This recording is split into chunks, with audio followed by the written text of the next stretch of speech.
I had always shunned dating apps.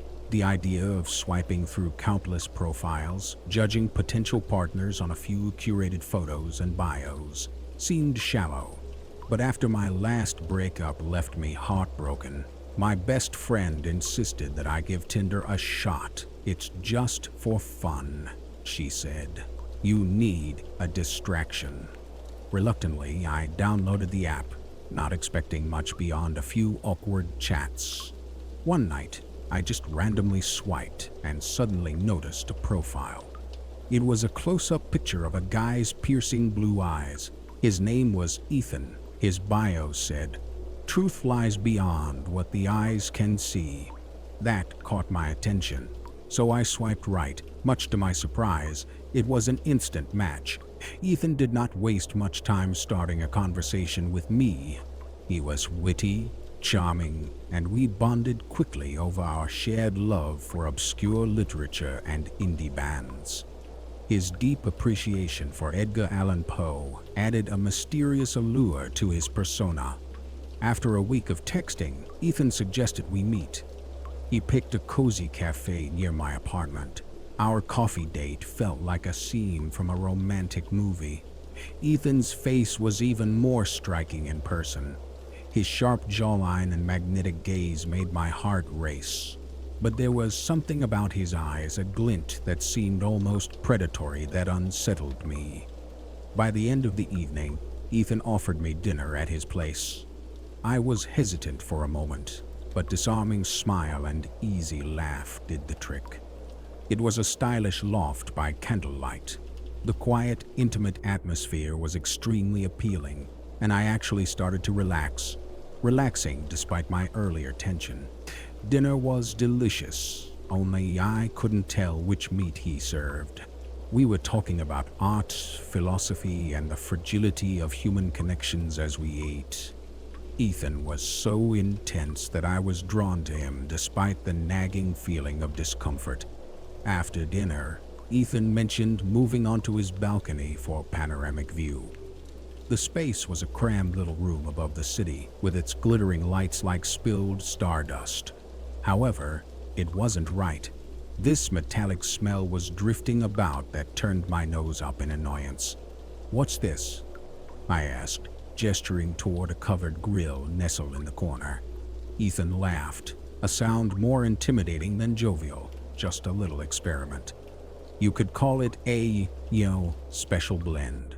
He flipped up the lid to show a charred patty on the grill. The dark, almost blackened surface of it seemed unnatural. And then I saw something even worse. A long blonde hair stuck to the meat. My stomach roiled. "That doesn't look right," I said, taking a step back. Ethan's face transformed immediately. The affable smile vanished, leaving behind a chilling glint in his eyes. "You haven't even tasted it," he murmured, voice low and menacing. "It is impolite to decline an offer from a host." My panic increased at his words. I don't feel well. I think I should go." Ethan's hand shot out from the couch, grabbing my wrist in a surprising clench. "No," he growled, "you're not going. Don't you see? We are destined to be, forever." My heart pounded in the fight to free myself from the grip of Ethan. His face was twisted into desperation and rage, the blue in his eyes turning into nearly an inhuman fervor. Desperate, I picked up a spatula from the grill. With a mad swing, I struck him on the face. It rang metallically through the night as he fell off balance, enough to run. In my panic, I tripped on the metal bucket near the door of the balcony. It was full and tipped over, some of its contents scattered out onto the floor. Seeing what it contained filled me with blood-cold panic. A bleached skull and bones. I gagged to comprehend the horror before my eyes. Ethan charged at me once more, but adrenaline surged through me. I darted into the apartment and slammed the balcony door shut behind me. Grabbing my phone, I dialed 911 with trembling fingers. Within minutes, the police arrived. Ethan was still unconscious when they took him into custody. As I sat in the back of an ambulance wrapped in a blanket, I watched officers comb through his apartment. They found a hidden room filled with gruesome trophies, personal belongings from his victims, their photos, and disturbingly detailed journals of his crimes. Each woman had been lured through dating apps, their lives ending in his twisted pursuit of connection. News erupted about the arrest of Ethan. The people were shocked and frightened by the existence of the Tinder cannibal, which is what the media branded him. I became the star witness, and my testimony tore away his monster's mask. Yet, even with Ethan locked away, I could not escape the nightmares. His words kept haunting me. We're meant to be together forever. The smell of that charred patty lingered in my memory, a nauseating reminder of how close I came to becoming his next victim. In hindsight, I have come to realize how easily charm can mask darkness. Ethan was not just a man. He was a predator who thrived on trust and vulnerability. While I will never use a dating app again, I also carry a newfound appreciation for the fragility of life and the importance of listening to my instincts. The experience has left scars, both physical and emotional, but it also gave me a voice, a story to share as a warning to others. Trust is a delicate thing, and sometimes what lies behind a captivating gaze can be far darker than we're prepared to see.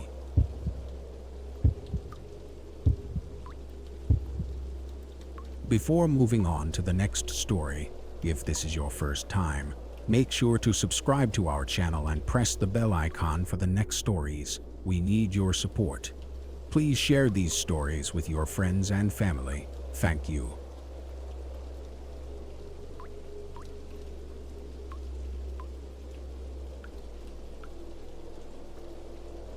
"9 years ago, I swiped right on Olivia. She was 36, divorced, and lived in a cute suburban neighborhood not far from my apartment. At 28, I wasn't looking for anything serious, just a bit of fun, and Olivia seemed like the perfect match. From our first chat, we clicked, bonding over a mutual love for classic rock, horror movies, and our shared distaste for small-town gossip. There was that undeniable spark between us, a magnetic attraction I couldn't ignore. "You like the Rolling Stones?" "No way. They're my favorite band," I texted, intrigued. "Saw them live back in '99, she replied. That was a wild night. Our conversations flowed effortlessly, and after a week of texting, we decided to meet in person. She suggested a quiet, tucked-away bar she loved. I still remember the place vividly, dimly lit with old wooden booths, a jukebox that played nothing but 80s hits, and the faint aroma of spilled whiskey lingering in the air. Then she walks in. Olivia was stunning. She has this easy charm, confident step, and an aura that's assured. Her style was classy yet bold. Her smile had a playful touch to it. Locking our eyes, she gave me a smirk and sent my heart racing. She had the energy as she sat with us. We laughed, flirted, and drank more than we probably should have. Olivia wasn't one to beat around the bush. "Look, I'll be honest," she said, swirling her glass of red wine. "I like younger men, and I'm not looking for anything serious. Just so you know, this is a one-night thing." Her bluntness caught me off guard, but thrilled me at the same time. "Sounds perfect to me," I replied with a grin. After closing out the bar, she invited me to her place. Her bungalow was old, with a Victorian design that looked almost eerie under the moonlight. The house had an odd presence, a twinge of unease that my drunken mind quickly dismissed. Inside, it looked fantastic, but something was off. A full living room was set in place with antique furniture pieces and dark wood paneling, as well as heavy curtains which seemed to imprison air inside. But the only thing that really struck one was the creamy textured carpet which stood out against all this old decor. In every way, an odd centerpiece in a most coherent room. Really great place you have, I said, trying to relieve the strange tension felt inside. Daddy sells oil, she said matter-of-factly. Then, with a bitter laugh, she added, well, he did. He shot himself when I was 3. I got the place in the divorce. My ex-husband was into real estate. She handed me a glass of whiskey before I could say anything to her. Want another drink? Settled on the couch, and soon her hand was on mine, her touch sending electricity through me. Her confidence and brutal honesty were intoxicating. She leaned closer, her eyes locked onto mine. You've got great taste, I said, gesturing to the decor. Very vintage. She smiled. I'm a sucker for antiques. They have history, a story to tell, just like us. Oh, and what's our story? I asked, leaning in. 2 strangers meeting by chance and sharing an unforgettable adventure. Her voice was low, seductive. Sounds exciting. What kind of adventure do you have in mind? One that starts with good whiskey and ends with, well, we'll see. As the night wore on, I felt myself falling deeper under her spell. Her charisma, her wit, everything about her was enthralling. But then, out of nowhere, a wave of nausea hit me. My stomach churned, and before I could stop it, I vomited all over the carpet. The mood changed in an instant. Olivia's face contorted with rage as she jumped up. You idiot! You ruined my carpet, she screamed, grabbing a mop from a nearby closet. I'm so sorry, I stammered, my head spinning. She glared at me, her chest heaving as she struggled to catch her breath. That carpet was the only thing in this house that didn't remind me of my sick ex-husband. And now your poison is all over it. Feeling humiliated, I mumbled another apology and stumbled out of the house. My head throbbed, my stomach churned, and my mind raced as I made my way home. I collapsed into bed, cursing myself for ruining what could have been an incredible night. For years, that night had haunted me, a brew of embarrassment and regret. I wrote it off to bad luck and went about my life. But 9 years later, her face was on the news. Olivia's name was all over every channel. She'd been arrested for crimes indescribable. The headline, Suburban Woman's Basement of Horrors. My blood ran cold as details came forth. Police had unearthed a secret torture chamber in the basement of her bungalow. She was enticing young men into the home where she subjected them to unimaginable horrors. One of her victims somehow escaped and informed the police about the matter. Investigators could find evidence of cannibalism, jars of preserved souvenirs, and a carpet made entirely out of human skin. The creamy, textured carpet flashed in my mind. I could feel a chill go down my spine as I realized how close I'd been to being one of her victims. That night could have ended very, very differently. Instead of sitting on my couch, watching the news in horror, I might have been another nameless victim in her twisted collection. For days, I could not get rid of the feeling that something was crawling inside me. My mind played out every detail of that night, from the way she smiled to the eerie air her home had. Olivia seemed so normal, so charming. But beneath that veneer was a monster.